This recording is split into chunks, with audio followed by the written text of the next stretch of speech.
Assalamualaikum warahmatullahi wabarakatuh. Halo guys, kembali lagi bersama saya Bobby Herier. Dan kali ini kita akan membahas tentang segmen Bu Megawati yang mengatakan bahwa jangan mentang-mentang baru berpuasa lalu mau kembali seperti Orde Baru. Nah, ini banyak pendapat yang berseliweran, termasuk ketika di acara TV ya, pelaku politik itu ada yang dari pihak PDIP itu banyak yang ngeles. Mereka nggak mau terang-terangan menyebut bahwa itu adalah penguasa, itu adalah Jokowi gitu.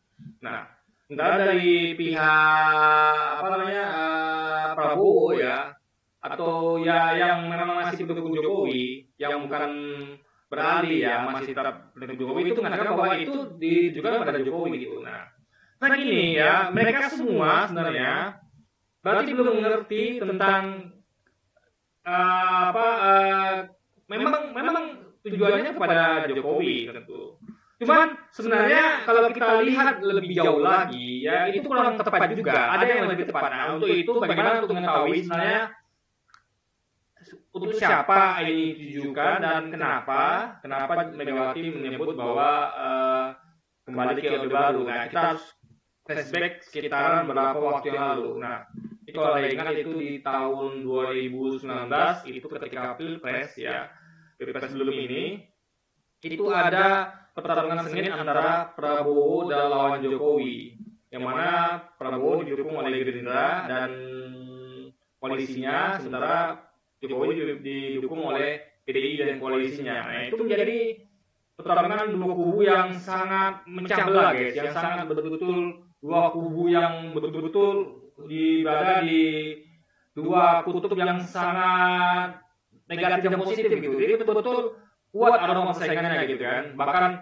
sampai keluar narasi-narasi yang mencah belah seperti yang selalu ditujukan kelompok Prabowo ini pasti dikatakan kelompok-kelompok anti NKRI, anti Pancasila, intoleran, ya kan? Nah, itu disematkan oleh kelompok Prabowo. Nah, bahkan Prabowo ini sendiri pun ya, untuk khusus Prabowo itu disematkan dia itu adalah kembalinya Orba. Jadi kalau Prabowo memimpin nanti, selalu narasinya dia yang dibangun oleh PDI dan kelompok Jokowi ini adalah nanti kalau Prabowo memimpin dia akan mengembalikan Indonesia seperti Orde Baru.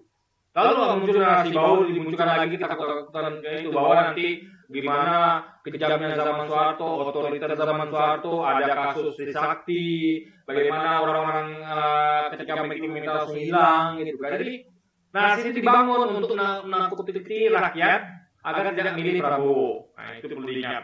Narasi ini pernah dibangun ya. Jadi kalau kita Megawati ngomong Orba itu tidak bahas, bukan suatu hal yang baru, itu sudah digaungkan sebelumnya atau 2019. Jadi ini sudah merupakan pakemnya atau gaya main dari orang-orang ini, kelompok Megawati, PDIP dan pendukungnya. Itu memang. Jadi kalau hubungan dengan Prabowo, pastilah larinya kepada Orba. Nah. Jadi sebenarnya kan tidak pernah. Jadi jeda waktu antara ketika Jokowi itu memimpin 2019 hingga sebelum Jokowi itu menggandeng Prabowo, jelas-jelas juga kepada Prabowo, itu tidak ada narasi itu, tidak ada, dan PDI pun menjadi korban kan, karena waktu itu jadi korban setelah Jokowi memimpin 2019, bahkan sebelum itu yang jadi korban kan para aktivis, yang menerima perlakuan seperti yang PDIP yang alami ya, intimidasi, penurunan bendera parpol. PDIP itu sudah dialami oleh oposisi ini, guys, oleh kelompoknya Prabowo. Bendera FPI diturunkan, spanduk Habib Rizik diturunkan, dibakar, dan juga yang lainnya juga bendera-bendera dari partai-partai pendukung Prabowo itu diturunkan juga, ya kan?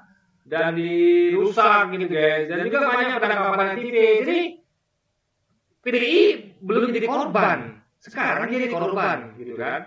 Nah, jadi korban yaitu dia mulai mengalami intimidasi karena Jokowi sudah tidak lagi memihak PDI gitu. Kalau dulu kan Jokowi sangat mendukung PDIP. Sebenarnya PDIP aman, tidak tersentuh. Karena dukungannya Jokowi pada PDIP. Tapi sekarang ketika Jokowi berpaling arah, dia dukung Prabowo, mulai PDIP itu mengalami seperti yang oposisi atau Prabowo rasakan kemarin. Nah, cuman PDI ini baru sadar, baru siuman. Nah, sayangnya dia tidak menyampaikan keseluruhan, dia hanya menyampaikan apa yang menimpa dirinya. Harusnya ketika dia menyampaikan bahwa apa yang kami alami sekarang itu dialami oleh para oposisi, itu kita akan respect guys.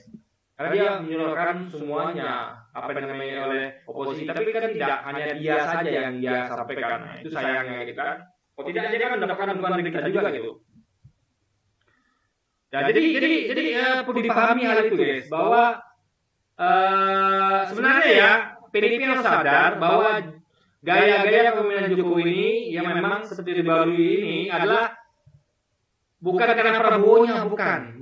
Tapi memang Jokowi itu sudah seperti ini dari dulu ya. Anda ingat bagaimana ada kasus K50? Ingat waktu peristiwa tahun 98 itu yang meninggal itu mahasiswa Trisakti ya. Memang ada yang hilang, tapi sekarang ini kan memang ada yang hilang, tapi kan korban nyawa 6 syuhada. Dan juga ada yang lain juga meninggal itu ya waktu di mana itu di tol itu ya. Saya lupa itu profesor itu meninggal juga di tol. Dan juga beberapa korban lainnya. Jadi ada korban jiwa di situ. Dan ini berhubungan juga dengan kasus Sambo juga gitu kan. K50 itu. Jadi betul-betul apa terjadi baru itu sudah terjadi sekarang. Dan ingat ya, kejadian itu kalau di baru itu butuh waktu 35 tahun. Nah, Jokowi ini hanya butuh waktu 10 tahun. Nah, bayangkan kalau Jokowi memimpin sampai 35 tahun, apa terjadi? Megawati saja yang bagian dari kekuasaan saja ketika sudah ditinggalkan di kereta Jokowi sudah mengalami hal ini, intimidasi. Apalagi oposisi yang sudah mengalami duluan. Kalau PDI dari dulu oposisi, waktu dia oposisi PDIP tahun 98 ya, kan PDIP kan mengalami intimidasi juga kalau oleh Soeharto dan kelompoknya gitu kan. Nah, sekarang ketika Jokowi sudah meninggalkan Megawati, artinya Megawati dan PDIP sudah menjadi semi oposisi. Memang berkuasa tapi sudah ditinggalkan penguasa presidennya gitu guys. Jadi penguasa yang tidak bertuan gitu guys. Karena tuannya tidak mau diatur. Karena walaupun meskipun Megawati mengklaim bahwa Jokowi adalah petugas partai, faktanya Jokowi nggak mau jadi petugas partai. Nggak mau dia mau jadi pemimpin gitu guys. Dia mau posisinya di atas partai. Jokowi pengen mengatakan bahwa sayalah penguasa sesungguhnya, bukan PDI. Saya bukan petugas partai gitu. Ya kan? Itu dengan jadi gayanya menunjukkan itu bahwa dia bukan petugas partai. Buktinya dia berani mengangkangi Megawati kan, tidak mengikuti arahan partai untuk mendukung Ganjar dan dia malah dukung Prabowo dan bahkan dia menjadikan anaknya sebagai cawapresnya Prabowo. Nah, itu perlu dipahami. Jadi Jokowi ingin menunjukkan bahwa saya lebih berkuasa dibandingkan PDIP gitu. Nah, jadi posisi PDIP sekarang sudah penguasa yang sudah tidak lagi tuannya gitu. Tuannya sudah pindah pada Prabowo gitu guys. Nah, karena PDIP merasa sebagai tuan, ternyata tidak. Tuan sebenarnya adalah tuan Jokowi gitu. Nah, itu perlu dipahami ya. Jadi yang perlu diwaspadai guys ya, ingat ya, gaya-gaya otoriter ini ya. Ini perlu kita waspadai. Jadi PDIP harusnya sadar ya bahwa dia telah salah milih presiden. Itu harus diakui dia sebagai gentle. Kami salah milih presiden. Gara-gara kami kita mengalami semua hal ini yang sudah dialami dahulu oleh para oposisi. Apa yang dialami PDIP itu ya sudah dialami jauh-jauh tahun sebelumnya oleh para oposisi. Bahkan nyawa melayang, para syuhada, bubarnya FPI, HTI gitu kan. Itu kan luar biasa guys. Jadi apa yang dialami Mega ini adalah dia sadar bahwa ini adalah bagian dari keseluruhan, bukan hanya menimpa dia, tapi juga menimpa para oposisi. Jadi harusnya Megawati sadar bahwa dia telah salah milih presiden dan dia harusnya tobat, sadar, siuman dan kembali bergabung bersama rakyat untuk tidak lagi mendukung presiden yang seperti ini gitu, ya kan? Nah, jadi sekali lagi guys ya, sebenarnya bukan letak di Prabowo-nya, tapi masalahnya ada Jokowi-nya gitu. Kebetulan saja Prabowo ini mendompleng ke Jokowi, kebetulan saja. Dan Prabowo ini adalah menurut kita cukup cerdas. Di mana dia tuh Anda bayangkan ya, dia rela mengalah. Dan ini tidak sadari oleh kubu PDIP, nggak sadari. Jadi Prabowo ini mengalah, lalu dia mencoba mengabdi dan dia tuh mencoba untuk mengalah untuk ikut Jokowi, meskipun itu tentu harga dirinya tercoreng gitu. Karena bagi Indonesia ya, yang dia tuh betul-betul gebrak podium ya, mengatakan kita lawan Jokowi, kita tuh tidak mau lah kita tidak setuju dengan kepemimpinan Jokowi, tiba-tiba menjadi sendiri dan akhirnya dia gabung ke Jokowi. Nah, itu adalah menurut kita adalah strategi yang brilian gitu. Nggak bisa dikatakan cerdas tapi brilian. Terbukti berhasil. Yang penting kan hasilnya. Meskipun caranya kita tuh kurang elok gitu kan.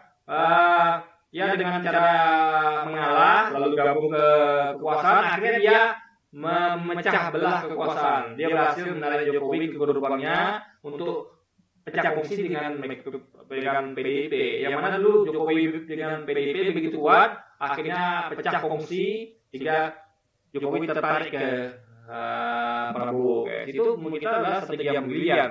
Tapi kita tidak anggap itu cerdas ya, kita elok enggak.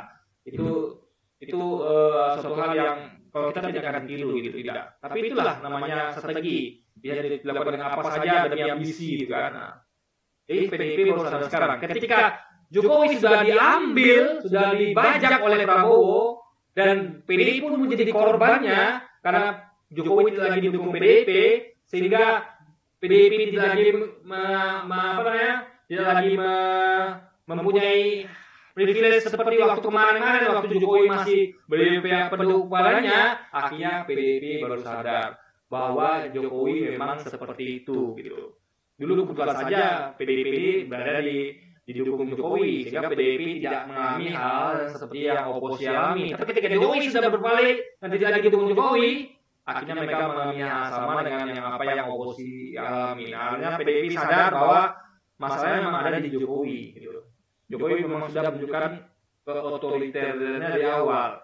Jadi Jokowi itu punya pikiran otoriter, ya, di mana dibuktikan dengan dia tuh punya pikiran untuk perpanjang masa jabatan 3 periode, lalu ingin menunjukkan pemerintahnya melalui anaknya sebagai wapres, bahkan itu ditunjukkan dia dengan anak-anaknya itu menjadikan dinasti politik keluarganya, anaknya jadi wali kota Solo, menantunya wali kota Medan, mengambil menantu dari ipar dari ketua MK, itu sudah nampak ya dinasti politiknya gitu. Jadi memang pikiran otoriter Jokowi sudah kelihatan gitu, dan banyak kejadian yang menceritakan hal yang tidak demokratis, yang otoriter di zaman Jokowi ini, yaitu tadi kasus 50, pembubaran HTI, FPI yang tidak pernah terjadi sebelumnya. Di tahun 98 sampai tahun sebelum Jokowi memimpin 2 periode, itu tidak pernah HTI, FPI dibubarkan, nggak pernah guys. Dan kejadian sekarang nggak pernah ada kejadian kasus 50,